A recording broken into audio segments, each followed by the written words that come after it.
Origins of the Wheel of Time. Is it a must-read? Is it a cash grab? Well, let's talk about that and find out.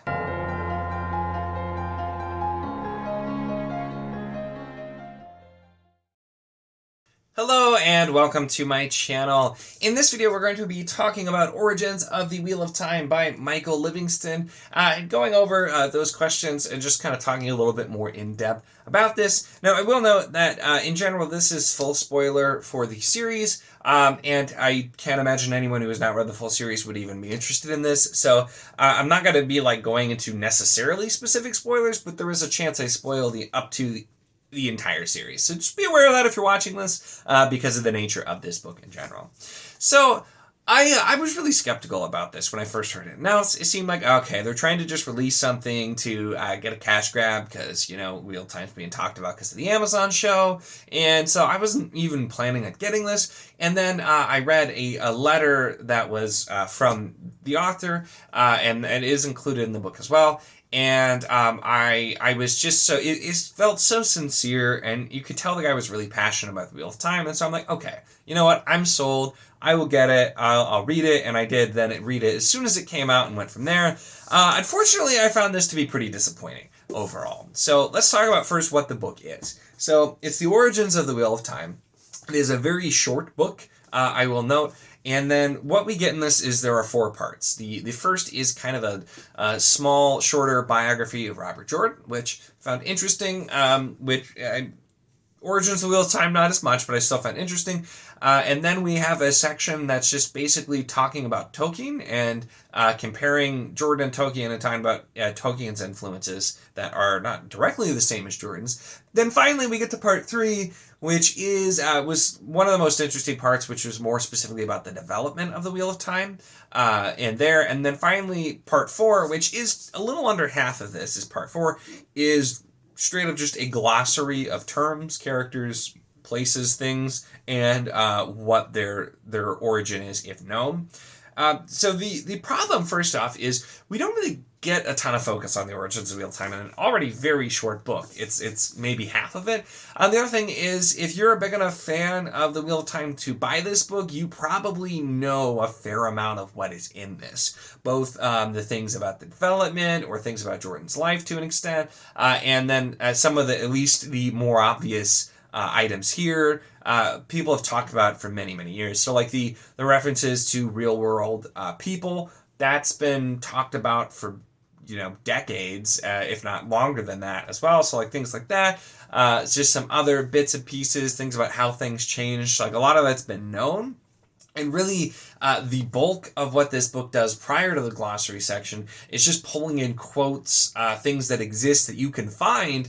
Some of it is from the later part, come from the notes and everything too, but a lot of it is just it's more a compilation of quotes from other people that are printed in full here, than really bringing it together into a book.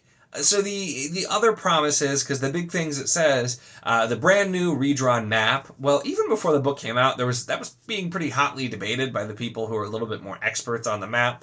I am not a cartographer. I'm not an expert on maps by any means, so I don't really have any comments there. But really, it's just making Shan-Chan a little bigger and changing the name of the land of Madmen, which also, if it was supposed to be Madlands and the map is supposed to be changed, this doesn't answer the why it is like that, and I could have just been that Jordan changed his mind, especially considering it was referred to the same way for forever.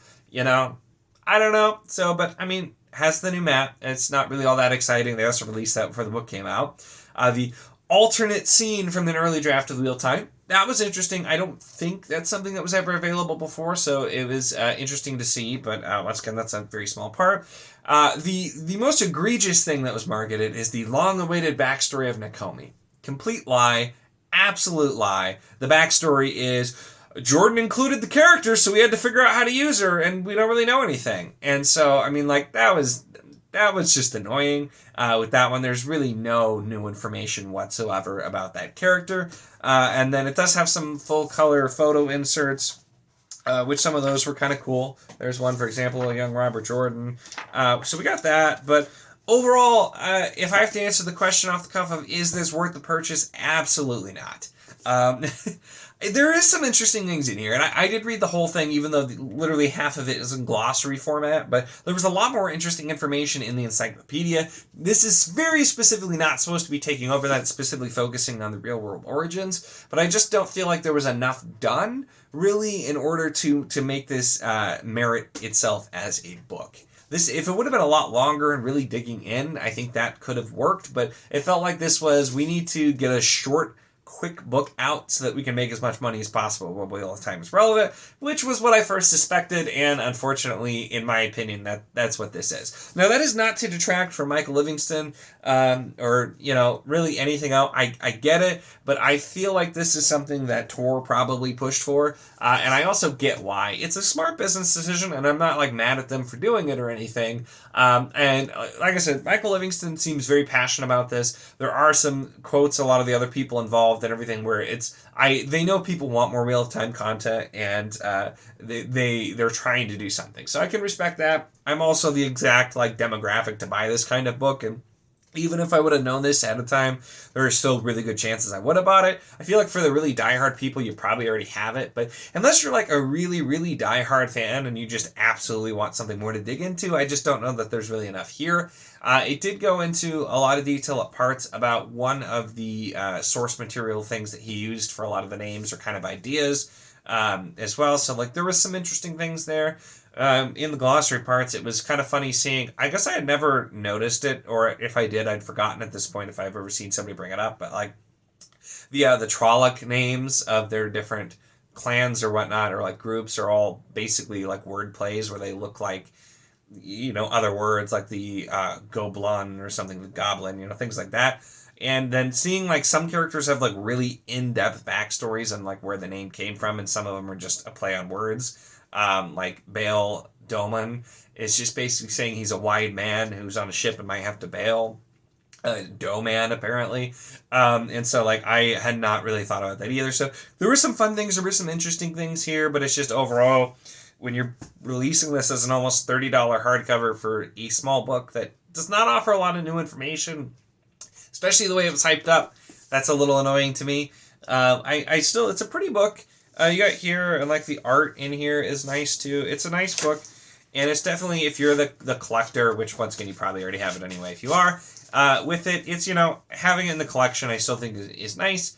And like I said, I can appreciate some of the things here, but I feel like it was just a let's get something out. So, not really the greatest review of this. Tor is still going to be mad at me. They're mad at me, I think, for some negative reviews I did for some review copies they sent me, and they don't want me to have anymore. So, Tor, stop making me be negative about you, okay? Be better, Tor. Come on.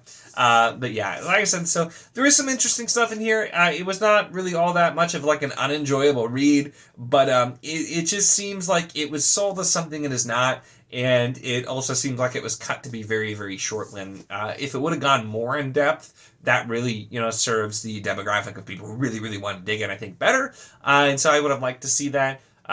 Will I get something like this in the future? I'd like to say no, but I know I'm probably going to get suckered into it again. But that's kind of where I fell on the origins of the Wheel of Time.